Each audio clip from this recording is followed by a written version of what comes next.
ஆண்டவருடைய பிள்ளைகளே, நீங்கள் ஒன்று ரொம்ப அழகாக கற்றுக்கொள்ளணும். சில நேரத்தில் நம்ம கெஞ்சுறோம் பாருங்களேன். நம்ம என்ன நினைக்கிறோம்னா, நம்ம கெஞ்சிட்டோம்னா நம்முடைய அன்பு இவங்களுக்கு புரிஞ்சிடும், நம்ம கெஞ்சினோன்னா இவங்க நமக்கு செஞ்சிருவாங்க அப்படின்னு நினைக்கிறோம். ஆனால் ஒன்று நினச்சிக்குங்க, சில மனிதர்கள் நமக்கு செய்ய வேண்டான்னு முடிவெடுத்துட்டாங்கன்னா, நம்மள்கிட்ட பேசக்கூடாதுன்னு முடிவெடுத்துட்டாங்கன்னா, நம்மளை வருத்தப்படுத்தணும்னு முடிவெடுத்துட்டாங்கன்னா, அவங்க எவ்வளவு கெஞ்சினாலும் நம்முடைய வார்த்தைக்கு, நம்முடைய இரக்கத்திற்கு மதிப்பே இருக்காது. அதனால என்னை பொறுத்த வரைக்கும் ஆண்டவருடைய பிள்ளைகள் எந்த மனுஷனிடத்துலையும் கண்டிப்பாக நீங்கள் கெஞ்சாதீங்க. நீங்கள் கெஞ்சி, ஒருவேளை நீங்கள் தப்பு பண்ணியிருக்கிறவர்களா இருந்தால் இந்த மாதிரி மன்னிப்புக்காக நீங்கள் கெஞ்சுறது தவறல்ல.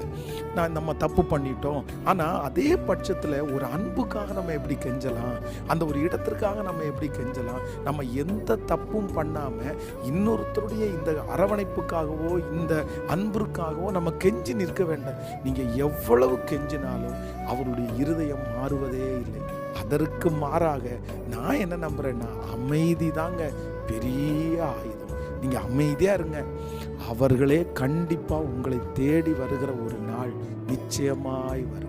ஒருவேளை இந்த சத்தத்தை கேட்குற யாராவது ஒருத்தர் இதுவரைக்கும் கெஞ்சி கெஞ்சி கெஞ்சி போய், என்னை நேசிக்கிறியா, என்னை நேசிங்க, எனக்கு இப்படி தர முடியுமா அப்படின்னு கெஞ்சி கெஞ்சி போய் உங்கள் அன்பை அவங்க மதிக்காமல் தூரமாக தள்ளி போட்டிருந்தாங்கன்னா, எனிவே எதுவாக இருந்தாலும் நீங்கள் கெஞ்சுற ஒரு சூழ்நிலை இதுவரைக்கும் நீங்கள் கெஞ்சிருக்கு. சில அப்பாங்க அம்மாங்க அப்படிதான் பிள்ளைகளிடத்துல ரொம்ப கெஞ்சுவாங்க. இல்லை வேண்டாம், ஏசப்பா உங்களை நடத்துவார், நீங்கள் அமைதியாக இருங்க.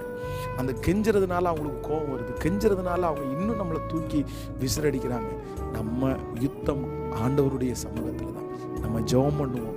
அமைதியாக மட்டும் நீங்கள் இருந்துட்டீங்கன்னா போதும், அந்த அமைதி பெரிய ஆயுதமாக மாறும். அவங்க மிஸ் பண்ணுவாங்க, என்ன இவங்க பேச மாட்டேங்கிறாங்க, நம்ம இவ்வளோ இது பண்ணிட்டோம், அப்போ இப்போ அமைதியாயிட்டாங்க.